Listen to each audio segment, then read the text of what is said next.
Hello friends, ഞാൻ ഷീബ ടെസി. പുതിയൊരു വീഡിയോയിലേക്ക് എല്ലാവർക്കും സ്വാഗതം.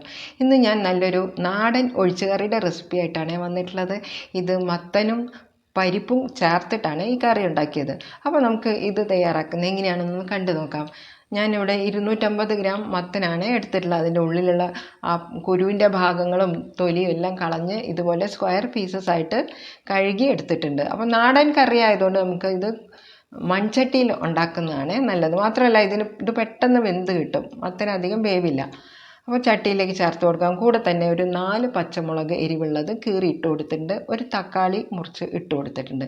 ഇനി പാകത്തിലുള്ള ഉപ്പും 1/4 ടീസ്പൂൺ മഞ്ഞൾപ്പൊടിയും കൂടെ ചേർത്ത് കൊടുക്കാം. ഇനി കഷ്ണങ്ങൾ വേകാൻ ആവശ്യമായിട്ടുള്ള വെള്ളവും കൂടെ ഒഴിച്ചു കൊടുത്ത് നമുക്കിത് മൂടി വെച്ച് ഒരു മീഡിയം ഫ്ലെയിമിൽ വേവിച്ചെടുക്കാം. അപ്പോൾ ഈ കഷ്ണങ്ങൾ വെന്ത് വരുന്ന സമയം കൊണ്ട് നമുക്ക് കുറച്ച് പരിപ്പ് കൂടെ ഇതിൻ്റെ കൂടെ മിക്സ് ചെയ്യണം. അപ്പോൾ ഒരു 1/4 കപ്പ് പരിപ്പ് ഞാൻ കുക്കറിൽ ഇട്ട് വേവിച്ച് എടുത്തു വെച്ചിട്ടുണ്ട്. അപ്പോൾ ഇനി അടുത്തതായിട്ട് നമുക്ക് ഇതിലേക്ക് ഒരു അരപ്പാണ് തയ്യാറാക്കേണ്ടത്.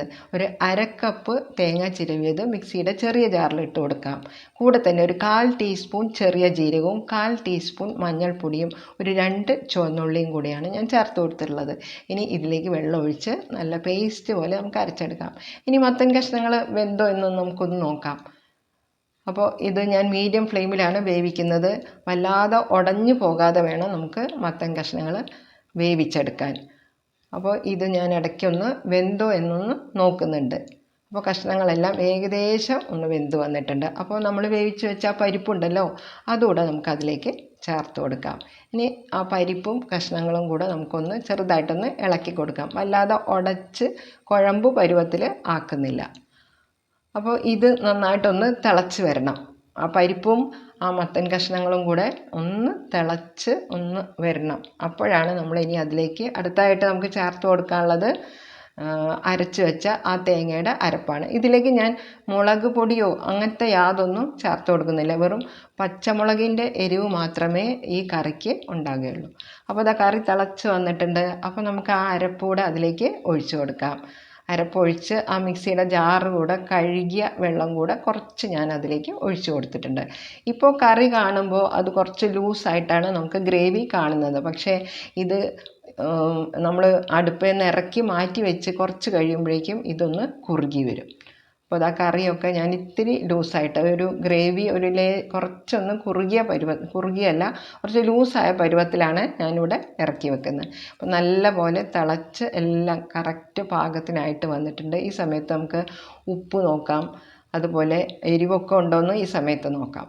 അപ്പോൾ ഇവിടെ കറി തയ്യാറായിട്ടുണ്ട്. ഇനി അടുത്തതായിട്ട് നമുക്ക് ഇതിലേക്കൊരു താളിപ്പ് ചേർത്ത് കൊടുക്കാം. അതിനായിട്ട് ഒരു കടായിലേക്ക് ഞാൻ വെളിച്ചെണ്ണ ചേർത്ത് കൊടുക്കുന്നു. ഒരു 1.5 ടീസ്പൂൺ വെളിച്ചെണ്ണയിലേക്ക് ഒരു 1/2 ടീസ്പൂൺ കടുകാണ് ഇട്ട് പൊട്ടിച്ചു കൊടുക്കുന്നത്. ഇനി ഈ താളിപ്പിലേക്ക് ഞാനൊരു 4 ചുവന്നുള്ളി കനം കുറച്ച് അരിഞ്ഞിട്ട് കൊടുത്തിട്ടുണ്ട്.